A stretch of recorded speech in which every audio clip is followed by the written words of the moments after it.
నమస్తే అండి. ప్రస్తుతం ఏపీ, తెలంగాణ మరియు కర్ణాటకల్లో దాదాపు పత్తి విత్తనాల కొనుగోలు అనేది స్టార్ట్ అయింది. అయితే రైతన్నలందరూ కూడా ఏ రకమైన పత్తి విత్తనాలు వేస్తే మంచి దిగుబడి వస్తుంది అని చెప్పి చాలా రోజుల నుంచి వెతుకుతూనే ఉన్నారు. అయితే ముఖ్యంగా మీరు యూట్యూబ్లో కానీ లేకుంటే ఫేస్బుక్లో కానీ వీడియోలు చూసినప్పుడు 18 నుంచి 20 క్వింటాల దిగుబడి ఇచ్చే పత్తి రకాలని చెప్పి రకరకాల పత్తి విత్తనాల గురించి చెప్తూనే ఉంటారు.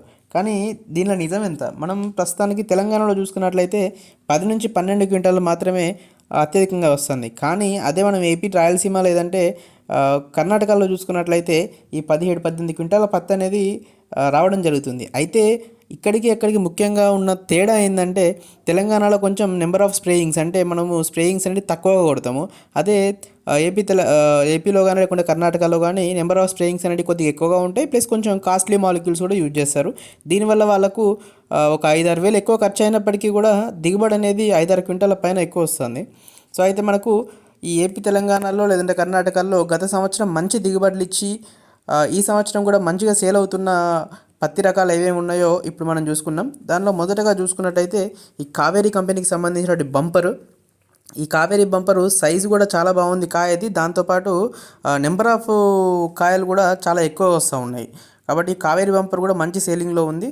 దానితో పాటు నూజివీడు కంపెనీకి సంబంధించినటువంటి ఆద్య కానీ లేదంటే సూపర్ బంటి కానీ, ఆద్య అయితే దాదాపు అందరికీ తెలిసిందే, చాలా బాగా సేల్ అవుతుంది. సూపర్ బంటి కూడా మనకు కాయ కూడా సైజ్ మంచి పెద్దగా ఉండి ఏమంటారు పూత కట్టడం కానీ కాయ కానీ చాలా బాగా వస్తూ ఉంది.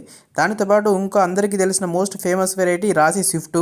ఈ రాశి స్విఫ్ట్ అనేది కాయ కూడా గొలుసు కట్టు కాయగా వచ్చి కాయ సైజ్ మంచిగా వస్తుంది, పత్తి ఏరుకోవడానికి కూడా మనకు చాలా బాగుంటుంది.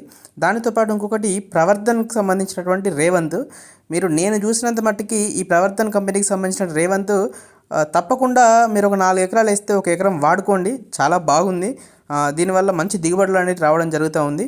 ఇంకొకటి నేను గమనించిన అంటే మనకు పోయిన సంవత్సరం ఉన్న వాటిలో గమనించిన వాటిలో ఈ జననీ కంపెనీకి సంబంధించిన 555 విపరీతమైన కాయకట్టు, అసలు విపరీతమైన కాయలు అనేటివి జననీ 555లో ఉన్నాయి. వీలైతే కనుక మీరు 1 ఎకరానికైనా ట్రై చేసి చూడండి. సో ఇవే కాకుండా వీటితో పాటు మనకు వేద కంపెనీకి సంబంధించినటువంటి ప్లాటినా కానీ, డాక్టర్ చంద్ర గోల్డ్ కానీ, దాంతోపాటు ఈ US 7067 కానీ, క్రిస్టల్ CCH 369 కానీ, ఇవన్నీ కూడా టాప్ రకాలు అన్నమాట. వీటిలో ఏది తక్కువ ఏది ఎక్కువ అని కాదు, మీరు ఇవన్నిట్లో మీకు ఏదైతే బెటర్గా ఆప్షన్ ఉంటుందో అది తీసుకొని వాడుకోండి. అండ్ ఇంకొకటి ఏంటంటే మీకు 10 ఎకరాలు ఉంటే 10 ఎకరాలు మొత్తం ఒకే రకమైన సీడ్ అనేది ఎప్పుడు కూడా పెట్టకండి. కంపల్సరీగా మార్చుకుంటూ పెట్టుకుంటూ వెళ్ళండి. దానితో పాటు ఇంకొకటి ఏంటంటే స్ప్రేయింగ్లు కూడా వచ్చేసరికి మనకు 6 నుంచి 7 స్ప్రేలు కంపల్సరీగా చేయండి. దానిపైన కూడా మనం వీడియోలు చేద్దాం. 6 నుంచి 7 స్ప్రేలు చేయడం వల్ల దిగుబడిలో మనకు ఒక 5-6 వేలు ఖర్చు పెరిగినా కూడా దిగుబడి మాత్రం తప్పకుండా ఒక 4 నుంచి 5 క్వింటాలు తప్పకుండా పెరుగుతుంది. సో కాబట్టి రైతన్నలు కూడా మంచి విత్తనాలు సెలెక్ట్ చేసుకొని పత్తిలో మంచి దిగుబడిని పొందుతారని కోరుకుంటున్నాను.